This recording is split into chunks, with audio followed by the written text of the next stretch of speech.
Hey, salut à tous et à tous, c'est Alex, comment vous allez? Écoutez, moi ça va bien, on se retrouve les gars pour une nouvelle vidéo. On est parti aujourd'hui pour la présentation de mes pronostics pour 2025. C'est une vidéo que vous aimez bien, j'avais fait il y a quelques jours la réaction et le compte de mes bons pronostics pour 2024.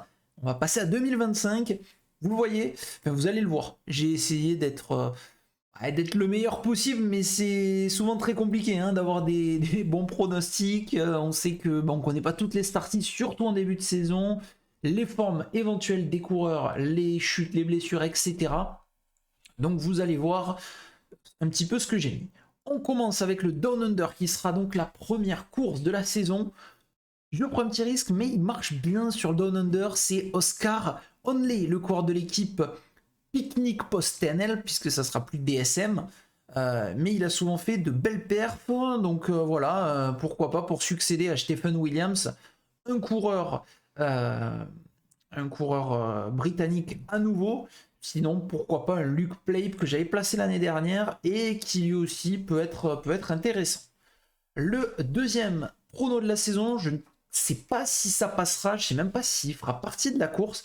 C'est Brian Cocard sur la Cadel Evans Ocean Road Race. Il peut être peut-être le meilleur sprinter. On sait qu'en début de saison, il marche bien, mais ça tombe souvent en même temps que la Marseillaise. Pour le moment, il a l'air d'être donné au départ de la Cadel Evans, donc pourquoi pas, mais il y a des possibilités des fois qu'il fasse la Marseillaise, donc sans certitude. Sinon, pourquoi pas aussi un Corbin Strong qui peut être intéressant sur cette course.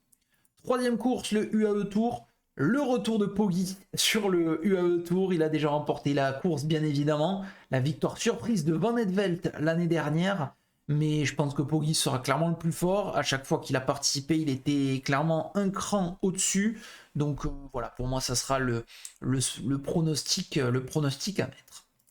Du côté de Lowloom Petnujblad, je vois bien Wout van Aert remporter cette course. C'est une classique, je trouve, qui lui correspond assez bien en début de saison comme ça. Il fait pas une mauvaise saison de cyclocross, même Van Der Poel a l'air quand même largement au-dessus, mais ça peut être intéressant. Je pense que c'est un bon objectif pour lui. Donc voilà, un petit Wout van Aert sur Lowloom, toujours sympa. Course qu'il a déjà remportée et course qui, depuis 3 ans, est pour cette équipe Jumbo-Visma.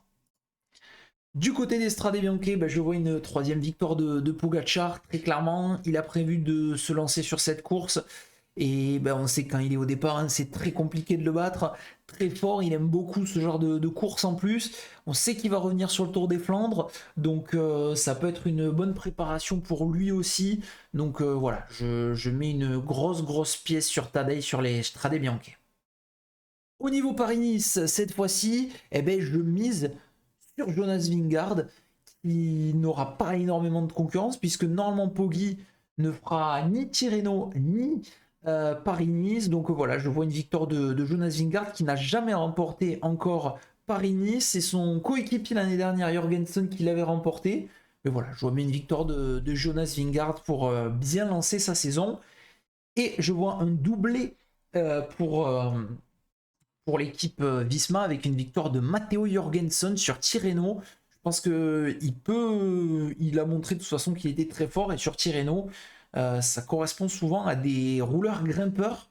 Donc voilà, hein, il a vraiment ce profil Jorgensen et donc ça peut être très intéressant de le voir sur Tirreno. Au niveau Milan-San Remo, c'est une petite carte perso là, vraiment. Même si c'est peut-être une des plus compliquées à pronostiquer, même quand on est le jour de la course, tellement c'est indécis. Mais surtout, le choix du cœur, j'aimerais beaucoup que Michael Matthews remporte son premier monument et surtout Milan-San Remo. C'est celui où il passe le plus souvent à côté. Donc voilà, hein, j'adore Michael Matthews. Je pense que beaucoup de monde l'aime. Deuxième l'année dernière. Pourquoi pas cette année pour venir décrocher la victoire, sachant que normalement on n'aura pas de Mathieu Van Der Poel et de Wout van Aert au départ. Au niveau du Tour de Catalogne, normalement on aura Jonas Vingard au départ, mais je vois bien une victoire moi de Primoz Roglic qui sur cette course est souvent assez intéressant. On a souvent des belles petites arrivées en côte où justement il peut faire parler sa puissance. Donc je vois une victoire du Slovène et Primoz Roglic sur cette course. Au niveau de la classique, Bruges de panne après 2 victoires de Philipsen. Je vois le champion d'Europe Tim Merlier s'imposer. C'est vrai qu'il peut être le plus rapide sur cette course où ça se termine souvent dans un gros sprint. Les classiques, on y est. Le Grand Prix E3, j'aimerais beaucoup une victoire de Mats Pedersen qui n'a jamais remporté le Grand Prix E3. Il a remporté 2 gants Wevelgem, mais pas de Grand Prix E3. Donc voilà, j'aimerais beaucoup le voir remporter ce GP E3. Sur Gant Wevelgem, je vois une victoire de Wout van Aert qui s'était imposé en 2021. Mais voilà, je pense que ça peut être là aussi une belle course pour Wout van Aert qui peut être le plus rapide dans un petit groupe ou même attaquer d'assez loin. Au niveau du Dwars-Door-Vlaanderen, je tente quelque chose. On a souvent des belles surprises sur cette course. Donc pourquoi pas Oyer Lashkano qui ne sera plus chez Movistar, mais ça peut être un bon coup à tenter. Coureur assez polyvalent, Lashkano. Et pourquoi pas, un peu la surprise, c'est un petit peu ma folie hein, de mettre Lashkano sur le Dwars-Door-Vlaanderen. Mais pourquoi pas, sur un malentendu, ça peut passer. Le Tour des Flandres, eh bien, je vois l'alternance. On le sait, Mathieu Van Der Poel, c'est tous les 2 ans qu'il remporte le Tour des Flandres. Donc, je vois une victoire de Pogacar. On se rappelle de ce qu'il leur a mis en 2023 à Van Der Poel et Van Aert. Pour moi, il a encore une équipe qui est plus forte qu'en 2023. Donc, avec du Narvaez, avec du Polite, etc. Donc, et même du Vermeersch. Donc, je vois pas vraiment comment il pourrait être inquiété. Il a plus d'explosivité peut-être dans les monts. Donc voilà, je pense que Poggi peut aller chercher un deuxième tour et rentrer encore un peu plus dans la légende. Sur le Pays Basque, je vois une victoire espagnole, je vois une victoire de Carlos Rodriguez, deuxième l'année dernière. Pour le moment, il n'y a pas d'énormes stars annoncées, c'est-à-dire on n'a pas de Poggi, de Vingegaard ou de Roglic, je crois, annoncé. Donc pourquoi pas une victoire de Carlos Rodriguez qui marche bien sur les courses en Espagne. Donc voilà, comme souvent les Espagnols d'ailleurs, mais sur le Tour du Pays Basque, ça peut lui correspondre. Sur Paris-Roubaix, je vois le 3 sur 3 de Mathieu Van Der Poel. J'ai hésité à être joueur et à mettre Jasper Philipsen, mais très honnêtement, je vois Jasper Philipsen très fort, hein, très honnêtement, mais plus dans un groupe. Donc, est-ce que c'est pas risqué de jouer la carte Philipsen pour Alpecin, à se dire on joue sa pointe de vitesse, mais Paris-Roubaix c'est très aléatoire avec les chutes, etc. Donc je pense que Van Der Poel aura sa carte dans tous les cas. Je ne vois pas offrir un Paris-Roubaix. Je pense que le connaissant, il aimerait beaucoup aller chercher le record Flandre-Roubaix. Donc voilà, je vois vraiment être le plus fort sur ce Paris-Roubaix. Sur l'Amstel Gold Race, j'aimerais beaucoup une victoire de cet homme, Marc Hirschi, qui sera sous les couleurs de l'équipe Tudor, en espérant que l'équipe soit invitée. Mais je pense que normalement ça devrait le faire, hein, je crois, sur l'Amstel. Pour Tudor, j'aimerais beaucoup une victoire de Marc Hirschi, j'adore ce coureur. Il a fait une très grosse fin de saison 2024. Donc si en 2025 il est aussi fort, ça pourrait être une course pour lui. Même s'il y aura Poggi normalement. Mais voilà, on espère voir un peu Poggi cramer. J'aimerais beaucoup l'alternance, donc pourquoi pas un Maxime Van Rils sur la Flèche Wallonne. 3e cette année, en 2024. Mais bon, on sait qu'en 2024, il y avait quand même eu les conditions climatiques. Donc on ne sait jamais, mais pourquoi pas un nouveau vainqueur au sommet du mur de Huy. Et le Belge Maxime Van Rils peut être une sacrée belle carte. Liège-Bastogne-Liège. Je vois Pogacar aller en chercher une troisième couronne pour Poggi. Qui pour moi, s'il est à 100% de ses capacités, sachant qu'il n'y a pas le Giro en plus cette année dernière, je l'avais pas mis parce qu'il y avait le Giro, donc j'avais vraiment peur de ça, mais là sans le Giro derrière, pour moi je vois pas qui peut l'empêcher de le remporter. Il est clairement le plus fort.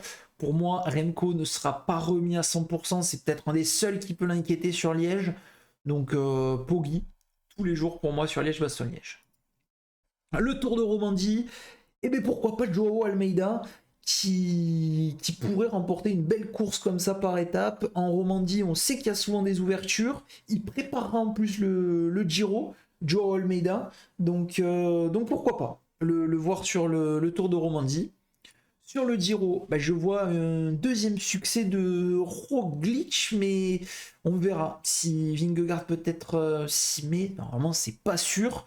Almeida, mais je sais pas, j'arrive pas à voir Almeida remporter un grand tour. C'est quelque chose que j'arrive pas encore à m'imaginer, même si je sais qu'il est très fort sur 3 semaines. Roglic a cette expérience, on l'a vu sur la Vuelta, il n'était pas le plus fort, mais il a cette expérience pour le faire. Il a 35 ans après, donc on verra, mais pourquoi pas un nouveau grand tour pour Roglic qui là aussi quand même est dans la légende. Sur le Dauphiné, ben, première victoire de Poggi pour moi. Il est très très fort. Il prépare le tour, donc il va venir sur le Dauphiné.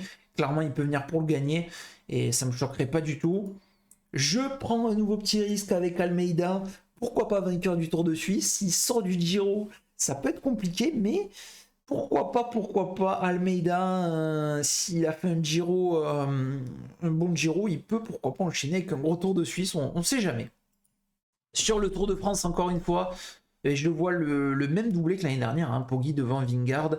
À voir après comment reviendra Vingegaard, mais pour moi quand même l'équipe UAE s'est largement renforcée par rapport à 2022, où on va dire ils étaient kiff en termes de niveau pur avec Jonas Vingegaard. 2023 Vingegaard avait l'ascendant et 2024 Pogacar avait l'ascendant par rapport aux chutes et aux blessures de chacun.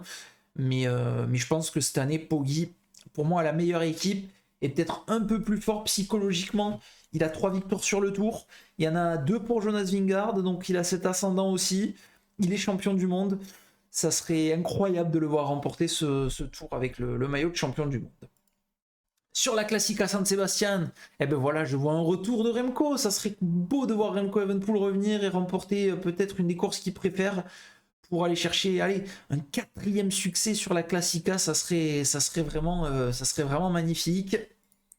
Sur le Tour de Pologne, je tente un coup, Giulio Ciccone, que j'adore. J'aimerais beaucoup le voir remporter une course à étapes. On a souvent des surprises sur le Tour de Pologne, donc pourquoi pas en avoir une avec l'Italien.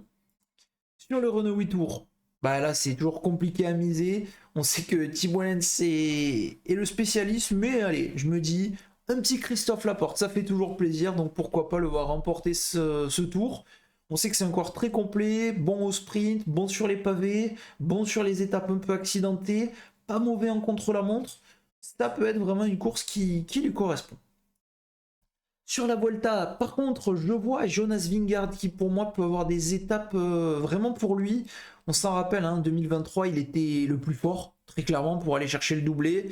Il avait un peu laissé la victoire à Sepkus, mais il avait la victoire 20 fois dans les jambes. Donc je pense qu'il aura vraiment envie d'aller la chercher en 2024. En 2025, pardon. Sur la Bretagne classique, je vois une petite victoire de Wout van Aert qui normalement aura fait le Giro. Donc pourquoi pas, sur la Bretagne classique, ça peut être un très très beau coup pour Wout, s'il n'est pas sur la Vuelta bien sûr.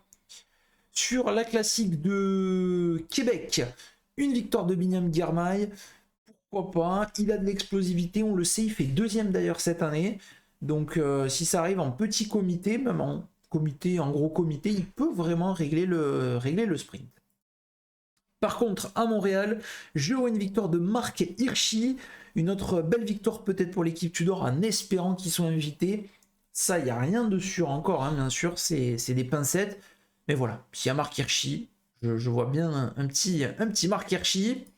Ensuite, sur le championnat du monde, je vois un 3e succès pour Remco Evenepoel en chrono, qui pour moi est actuellement le meilleur rouleur du monde, en espérant qu'il soit bien remis de toutes ses blessures, mais normalement il sera quand même revenu à son meilleur niveau.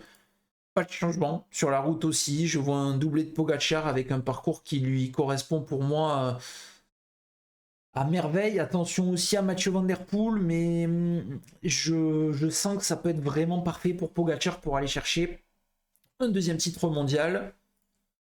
Sur le championnat d'Europe maintenant, qui sera en Ardèche en France. J'irai sans doute voir ces courses d'ailleurs parce que le parcours me plaît beaucoup. Je mise sur Stefan Kung pour l'épreuve chronométrée pour aller chercher un nouveau titre. Il marche souvent très bien sur le championnat d'Europe. et une victoire de Benoît Cosnefroy. C'est en France, bien évidemment le public sera avec lui. On sait que sur ce type de course très très punchy, parce que ça sera exactement pareil que les classiques Drôme-Ardèche, donc c'est vraiment un parcours où il peut être vraiment très très bien, Benoît Cosnefroy. Donc voilà, pourquoi pas le voir aller chercher le titre. On sait qu'il avait été très très bien en 2021 derrière Sonny Colbrelli et Remco Evenepoel. Donc voilà, j'aimerais beaucoup le voir remporter ce titre. Au niveau du Tour de Lombardie, ben écoutez, un 5e titre pour Tadej Pogacar, pour rentrer encore un peu plus dans la légende, pour montrer à Fausto Coppi qu'il est son égal. C'est sa course, très clairement, le Tour de Lombardie, Tadej Pogacar. Je vois même pas qui peut l'inquiéter en fait sur cette course. Très clairement, c'est une course qui est taillée, qui est cousue pour lui. Donc là, il n'y a pas trop de surprise. Je mets Tadej, je l'ai mis beaucoup, mais bon, en même temps, voilà, il est trop fort, c'est le cas de le dire. Et petit kiff sur le Tour du Guangxi. Je l'avais pas mis l'année dernière, mais bon, cette année, je me suis dit, bon, c'est très loin dans la saison, c'est quasiment dans un an cette course en fait. C'est la course la plus loin. J'ai dit, allez, pourquoi pas. Pavel Sivakov, ça serait magnifique de le voir remporter une course. Pavel Sivakov, donc voilà un petit peu ce que j'ai proposé. N'hésitez pas, vous, bien sûr, à me donner vos différents pronostics, c'est toujours assez intéressant. Et on y revient, vous savez, à la fin de saison ou début de saison prochaine, pour débriefer un petit peu et voir les scores. C'est toujours cool et intéressant. Donc n'hésitez pas à me donner vos différents petits pronostics. Si vous aussi vous allez prendre des petits risques, ou si alors vous allez mettre Tadej Pogacar pour toutes les courses auxquelles il va participer, que je n'avais pas fait en 2024 mais qui aurait pu me rapporter énormément de points. On n'est pas là de toute façon pour prendre la tête, on est là pour s'amuser, c'est plus du fun et pour voir si on avait eu du nez en début de saison. Donc voilà, n'hésitez pas à me donner vos avis, bien évidemment, et ce que vous pensez de ce genre de vidéos. Moi, c'est des vidéos que j'aime beaucoup et vous aussi, vous les accueillez très bien à chaque fois. Donc je vous remercie. On se dit rendez-vous très prochainement pour de nouvelles vidéos, bien évidemment début de la saison 2025. On aura le retour des previews. On aura également la présentation des maillots qui va arriver sous peu. Ils sont quasiment tous sortis. Je suis en train de chapeauter cette vidéo pour vous la sortir dans les plus brefs délais, pour vous présenter tous ces maillots. Voilà, voilà. Donc n'hésitez pas à me dire ce que vous en avez pensé. Je vous dis à très bientôt les gars. Portez-vous bien. Ciao tout le monde. Bye bye.